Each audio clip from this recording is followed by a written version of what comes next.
Bismillahirrahmanirrahim. Assalamualaikum warahmatullahi wabarakatuh. Alhamdulillah. Nahmadu wa nasta'inu wa astaghfiruh. Wa a'udzubillahi min syururi anfusina min sayyiati a'malina. Wa may yahdihillahu fala hadiyalah. Wa may yahdihillahu fala mudhillalah. Wa may yudlil fala hadiyalah. Asyhadu an la ilaha illallah wahdahu la syarikalah wa asyhadu anna Muhammadan abduhu wa rasuluh la nabiyya ba'dah. Rabbi shrahli sadri wa yassirli amri wahlul 'uqdatam min lisani yafqahu qawli. Bapak Ibu sekalian, kita tengok sekarang sejarah putri Rasulullah, Fatimah Az-Zahra. Fatimah Az-Zahra ini dilahirkan dari orang yang paling terhormat dunia akhirat, di mata manusia, di mata malaikat, dan bahkan di mata Allah. Allah sangat sayang kepada Nabi kita Muhammad SAW. Beliau dilahirkan juga oleh seorang ibu, Khadijah Al-Kubro, Ibu Khadijah yang agung, yang sengaja dipilih oleh Allah, dipersiapkan oleh Allah untuk mendampingi Rasulullah. Ibu Khadijah adalah orang yang sangat kaya sekali. Di Mekah itu kaya luar biasa. Beliau juga terkenal At-Thahirah, wanita yang sangat suci. Gelarnya At-Thahirah. At-Thahirah, Ibunda Khadijah ini adalah orang yang mengorbankan seluruh harta dan hidupnya untuk dakwah Islam. Orang yang begitu kayanya luar biasa itu sampai jatuh miskin ketika harus menghidupi suku Bani Hashim yang dikucilkan di kampung Syi'ib selama 3 tahun sampai habis hartanya. Bahkan setelah pengucilan ini, pemboikotan di kampung Syi'ib ini selesai itu karena tulisan pemboikotan yang tergantung di Ka'bah itu malam itu habis dimakan rayap, tinggal tulisan Bismika Allahumma. Karena kejadian itu orang-orang Mekah takut, wah ini berarti Tuhannya Muhammad bener-bener ini, nanti kalau kita kena marah gimana gitu. Akhirnya dibebaskan. Saat itu Ibu Khadijah dalam keadaan fisiknya sudah drop, menurun, ya faktor usia, sudah tua, dan beliau sudah sakit parah. Orang yang sangat kaya ini tadi, ketika dia merasa sudah waktunya mau meninggal, nggak punya kain kafan, bajunya penuh dengan tambalan. Sampai dia nyuruh kepada anaknya yang masih kecil, Fatimah, tolong Fatimah datang ke ayahmu, aku pengen nanti kalau aku mati dikafani dengan surban beliau. Tentu surban juga udah jelek, bukan surban baru. Tapi Bapak Ibu sekalian, malaikat Jibril datang membawa nampan talam isinya kain kafan. Ya Rasulullah, Allah kirim salam kepada istrimu, kepada Ibu Khadijah, dan menyampaikan ini kain kafan dari surga untuk beliau. Saya juga kirim salam untuk Ibu Khadijah ya Rasulullah. Jadi orang ini pangkatnya bukan main-main. Itu Bu Khadijah, istri Rasul ketika semenjak dari Rasul belum diangkat menjadi Rasul. Sampai awal-awal di mana beliau berjuang dengan sepenuh-penuhnya pengorbanan yang luar biasa. Bahkan saat itu Ibu Khadijah bilang, ya Rasulullah, saya udah nggak punya apa-apa. Nggak ada lagi yang saya berikan, yang bisa saya berikan untuk membantumu. Kalau saya mati, sudah dikubur nanti, kalau kamu membutuhkan tongkat untuk pegangan, gali tubuh saya, ambil tulang belulang saya, bisa kamu jadikan tongkat. Bapak Ibu sekalian, ketika Fathul Makkah, pembukaan kota Mekah, pembebasan kota Mekah, semua orang Madinah yang datang ke Mekah itu, Mekah sudah dibersihkan dari berhala-berhala, sudah itu mlebu Islam kabeh, nek ora ya sing ora gelem mlebu Islam bom melayu melarikan diri masing-masing. Semua sahabat orang-orang Madinah itu, semua orang muhajirin, semua itu pulang ke rumah masing-masing, pengen delok, kangen mbek omahe. Ketika saya tinggal dulu bagaimana, sekarang kondisinya bagaimana, semua pulang ke rumah masing-masing mencari. Abu Bakar, Umar, semua cari rumah masing-masing. Orang muhajirin itu. Rasulullah pergi ke makamnya Khadijah. beliau membuat tenda. Saya kepingin malam ini tidak ada seorang pun yang mengganggu saya, kata Rasulullah. Rasulullah bermalam di tenda dekat makamnya Khadijah. Di situ Rasulullah bilang, ngomong sama Khadijah yang dikubur itu, apa mendengar apa enggak, tapi mungkin kalau seperti itu ya Allah membuat Ibu Khadijah ini mendengar ketika Rasulullah bilang, engkau benar Khadijah, dulu engkau bilangin aku jangan putus asa mas, jangan putus asa ya Rasulullah, percayalah Allah itu enggak pernah bohong, kita agamamu pasti dimenangkan di kota Mekah ini. Engkau benar wahai Khadijah, sodakti ya Khadijah, engkau benar. Sekarang kita menang wahai Khadijah. Nabi lapor kepada istri, menangis rindu seorang kekasih, kepada istri yang sangat dicintai. Bapak Ibu sekalian, Fatimah Az-Zahra ini adalah putri beliau, putri ibu yang agung dan mulia ini. Setelah ibunya wafat, Fatimah lah yang ngopeni Rasulullah. Fatimah anak kecil ini yang menjaga Rasulullah, melayani makannya, masaknya, mencuci bajunya. Kalau Rasulullah dilempari kotoran sama orang-orang kafir Quraisy itu baru apa gitu, dilempari isi perut unta, itu Fatimah kecil ini yang membersihkan. Ketika Rasulullah dipukuli oleh orang-orang kafir Mekah, Fatimah ini yang mengobati. Sehingga Fatimah ini terkenal dengan nama Ummi Abiha, ibunya bapaknya. Saking kerjaannya begitu, ngopeni bapaknya luar biasa ketika dia masih kecil. Sebab kakak-kakaknya Zainab sudah menikah, Ruqayyah sudah menikah, Ummu Kalsum sudah menikah, yang di rumah tinggal Fatimah yang masih kecil itu. Bapak Ibu sekalian, setelah perang Badar seperti yang saya ceritakan kemarin, Fatimah dinikahkan dengan Ali, dilamar Abu Bakar, orang itu dilamar Umar, nggak boleh dilamar Abdurrahman bin Auf yang konglomerat itu, Nabi juga nggak boleh. Ketika dilamar oleh Ali, Nabi langsung dinikahkan. Kemarin ceritanya Ali ki wong sing melarat banget. Ditakoni duwe apa, duwe negur baju besi. Setelah menikah dengan Ali, sama Nabi itu hanya disangoni sebuah selimut sama bantal yang berisi serabut pelepah kurma sama batu untuk numbuk gandum, sama tempat minum, sama gelas. Dua. Ini Fatimah yang Nabi bilang di surga nanti ada 4 pemimpin kaum wanita. 1 Ibu Khadijah, 2 Fatimah, 3 Maryam Ibu Isa Al-Masih, 4 Asyah binti Muzahim, istri Fir'aun. Pemimpin wanita surga ini habis nikah cuma dibekali seperti itu. Tangannya Fatimah itu besar, kasar, sebab dia bekerja keras numbuk gandum sendiri. Putri kesayangan Rasulullah ini hidupnya dalam kemiskinan. Pernah dia merasa capek, datang kepada Rasul, ya Rasulullah, Rasulullah baru pulang dari peperangan, ada harta rampasan namanya ghanimah. Ghanimah itu dibagi 1/5 untuk Allah dan Rasulnya, yang 4/5 kembali kepada pasukan yang perang. Yang 1/5 untuk Allah dan Rasulnya ini untuk siapa? Untuk orang-orang yang miskin, janda-janda, anak-anak yatim yang harus disantuni dengan 1/5 harta rampasan. Baru pulang bawa harta rampasan banyak. Kan Nabi juga dapat, walaupun nanti mau dibagikan itu ya, tapi kata Fatimah, ya Pak, mbok kula nyuwun budak setunggal mawon supaya saged bantu kula. Anak kandungnya Nabi yang seharusnya Nabi dapat 1/5, kena diseselke cukup sih budak ben ngewangi kan bisa, tapi Nabi enggak. Pulang nanti setiap mau tidur kamu baca ya Subhanallah Subhanallah Subhanallah 33 kali, Alhamdulillah Alhamdulillah 33 kali, Allahu Akbar Allahu Akbar 33 kali. Setiap mau tidur ya, itu lebih dari berapa puluh budak yang akan kamu minta. Ora perlu budak, lakone uripmu sabaro, baca itu setiap mau tidur. Padahal Nabi jane sayang banget. Setiap ada makanan di rumah itu mesti tolong ini antar tempat Fatimah. Setiap ada orang antar apa-apa makanan ini mesti tolong antarkan ini untuk Fatimah. Anaknya Fatimah itu Hasan Husain itu kesayangan Rasul.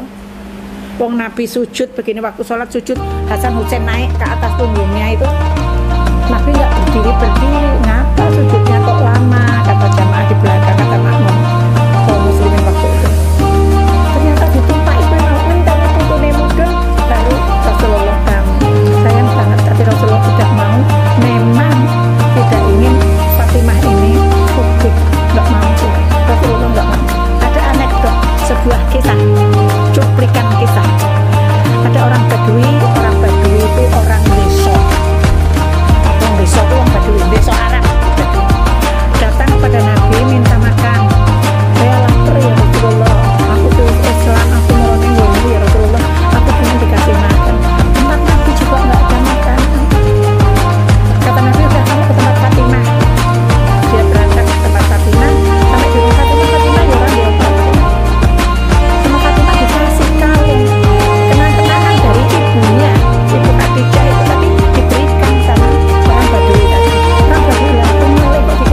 ibunya dibunuh.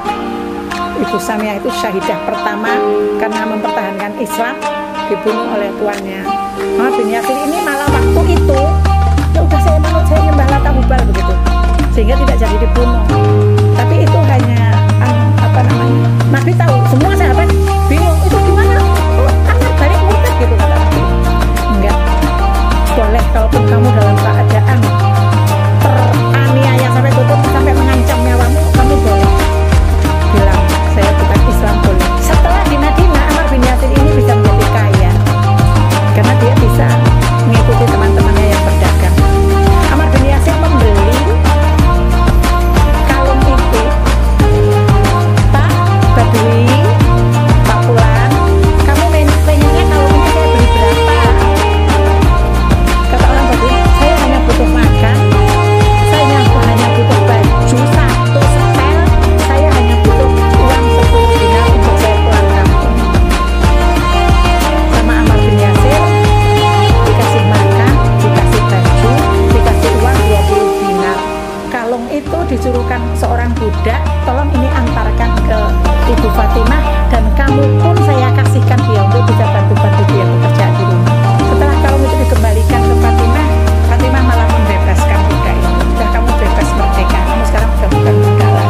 Jadi kalung Fatimah itu mukong gitu, tapi memberkahi banyak orang. Itu Fatimah orang miskin, mungkin peninggalan satu-satunya sama ibunya diberikan orang yang kelaparan. Suaminya Ali bin Abi Thalib, satu saat Fatimah lapar, anaknya nangis.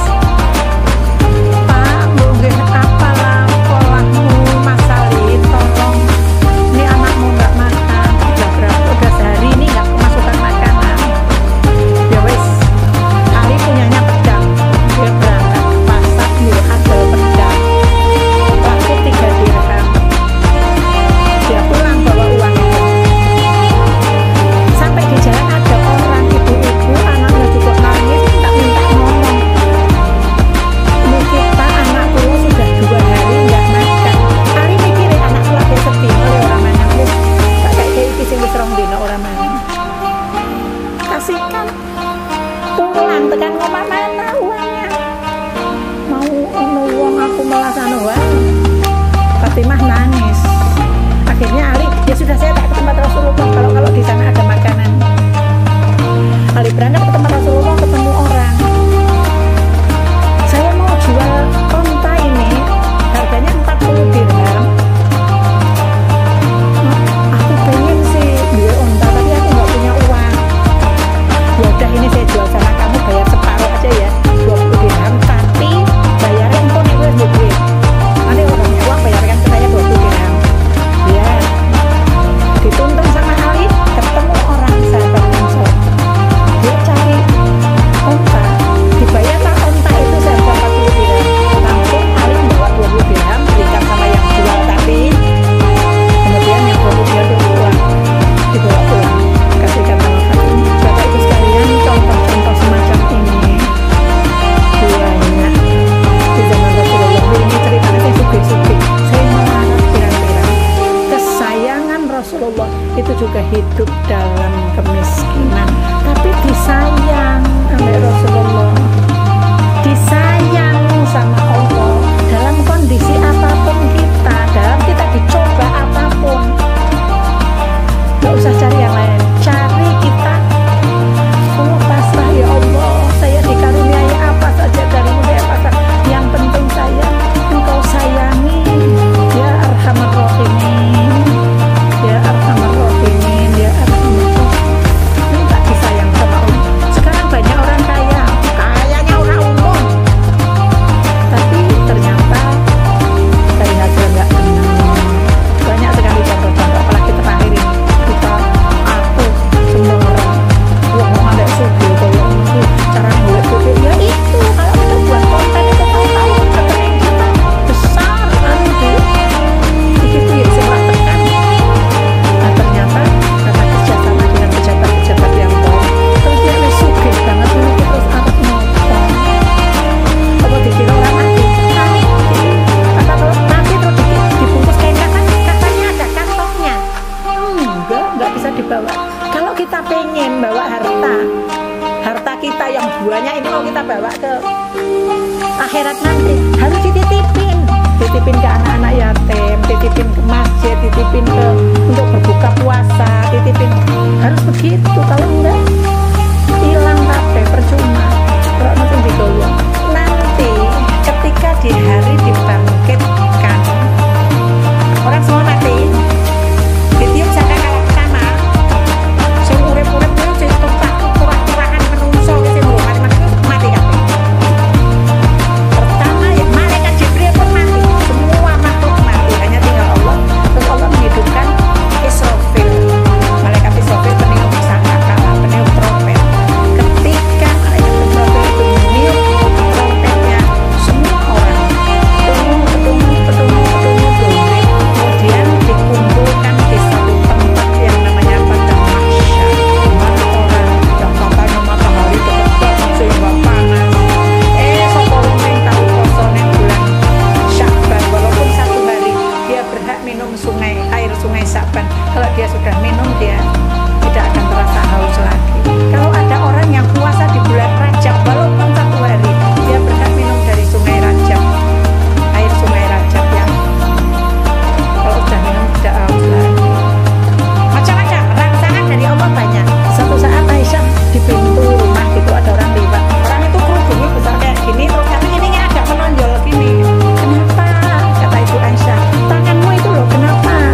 Enggak, umum-umum ini enggak. Ngomong toh, ada apa Mbak Yu, atau dicakal Yu, mau ngomong enten apa? Jadi dia menangis, dia teringat saya waktu dulu punya orang tua, bapak saya itu orang baik banget. Dia sampai masang tempat minum di depan rumah itu sehingga semua orang yang lewat itu bisa minum. Kan ini tadi dia cerita itu setelah ini ya dibuka sama Aisyah gitu loh. Ternyata tangannya untuk ngomong, ada apa Bu? Saya dulu punya bapak baik banget, pemurah banget, dermawan sekali.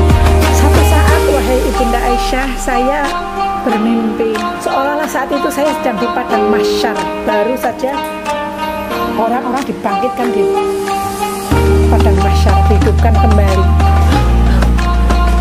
Saya dalam keadaan panas kayak itu, saya lihat ayah saya sedang membagi-bagikan minum kepada orang lain, dan saya lihat orang yang pada minum air pengasih ibu bapak saya itu seger-seger, nggak tahu sana. Saya cari-cari mana ibu saya. Kelihatanlah agak jauh dari situ seorang ibu dikelilingi api. Orang itu sibuk menutupi badannya dengan baju yang wis ampuh mau, dengan sepotong gaji yang lari-lari itu punya nutup sini terbuka sini gitu. Saya dekati ternyata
diberi hak mencari orang-orang yang pernah membantu.